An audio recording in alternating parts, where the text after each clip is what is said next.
প্রত্যেক দিনে আমার বাসায় এই সেমাইটা ডাইনিং টেবিলে থাকতেই হবে, এটা আমার বাসার সবার ডিমান্ড। আসসালামু আলাইকুম, সুমনি বলছি সুমনিস ব্লগ পেজ থেকে। কাছেও দূরে, দেশ এবং দেশের বাইরে যে যেখান থেকে আমার ভিডিওটি দেখছেন, আশা করি সবাই ভালো আছেন। আমরা আলহামদুলিল্লাহ ভালো আছি।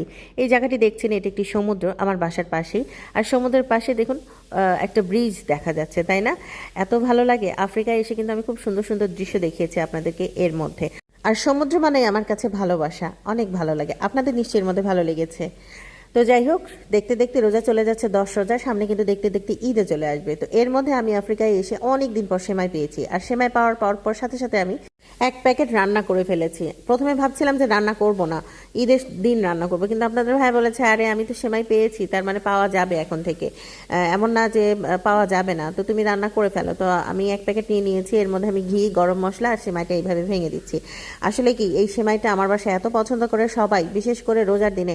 রোজার মধ্যেও কিন্তু আমি সেমাই রান্না করি, মানে মিষ্টি আইটেম একটু না হলে হয় না। আর ঈদের দিনে তো আমি অবশ্যই এইভাবে করবো। বিশেষ করে কি, এই সেমাইটা আমি আমার আম্মুর কাছ থেকে শিখেছি। আমার আম্মু এইভাবে রান্না করে, এবং দেখেছেন যে ভাজতে ভাজতে আমি সেমাইটা কিন্তু মানে একদম লাল লাল করে তারপর আমি এর মধ্যে একটু চিনি দিয়েছি। বলতে গেলে এটা একটা সেমাই জর্দা, মানে জর্দা সেমাই বলি আমরা যেটা রান্না করি, এবং এটা আমার বাসায় খুব চলে। আর দুধ, লিকুইড দুধ বা অন্য কোনো গুঁড়া দুধ আমি এর মধ্যে অ্যাড করি না। আর খেতেও কিন্তু অন্যরকম। যখন আমি লিকুইড দুধ দিয়ে তৈরি করি সেটাও তো মানে ওটাও মজা, সেটা আমি ইনশাল্লাহ একদিন দেখাবো। আর দেখুন কি সুন্দর ঝিরঝির ঝিরঝির করে ফুটছে, তাই না? এত ভালো লাগে। আর এই সময়টা একটা দারুণ একটা স্মেল আসে, মানে সুগন্ধ ছড়িয়ে যায়, আর ঘিয়ের এত মানে এত সুন্দর একটা স্মেল আসে। আর দিয়ে দিলাম উপরে মজাদার নারকেল কোড়ানো, বেশি করে নারকেল কোড়ানো আমি দিয়ে দিচ্ছি। এদেশে নারকেল এত মজা, আফ্রিকাতে কিন্তু নারকেলের মধ্যে সেরা।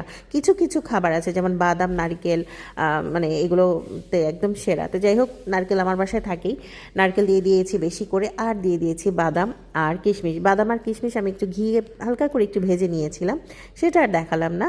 তো এইভাবেই কিন্তু খুব সহজে আমি এই মজার সেমাইটা রান্না করে থাকি। ঈদের দিন তো এটা আমার একেবারে স্পেশাল হয়ে টেবিলে থাকে, আর নিমেষেই শেষ হয়ে যায়। কিছুক্ষণ পর আমার আবার এই সেমাইটা রান্না করতে হয়, এত মজা হয়, আসলে অসাধারণ। আমি জানি অনেকে এইভাবে রান্না করেন, তবে যার যার হাতেটা তার তার মতো, তাই না? এটা কিন্তু অন্যরকম একটা মজা। আমি না পেয়ে আর থাকতে পারলাম না, এটা মুহূর্তের মধ্যে শেষ হয়ে গেছে ইফতারের টেবিলে আমাদের। তো এত সুন্দর হয়েছে দেখতে, আমি আর কি বলবো। আর বিশেষ করে এই রান্নাটা যেহেতু আম্মুর কাছ থেকে শিখেছি, তবে আম্মুরটা আম্মুর মতো হয়, আম্মুরটা আরও বেশি মজা হয় আমার কাছে মনে হয়। আর আমার বাসার বাচ্চারা বলে আম্মু তোমার হাতেটা বেশি মজা। আর আপনাদের ভাইয়া তো খেয়ে বলে কি, এই সেমাইটা অসাধারণ, পৃথিবীর সবচেয়ে মজার সেমাই হচ্ছে এইটা।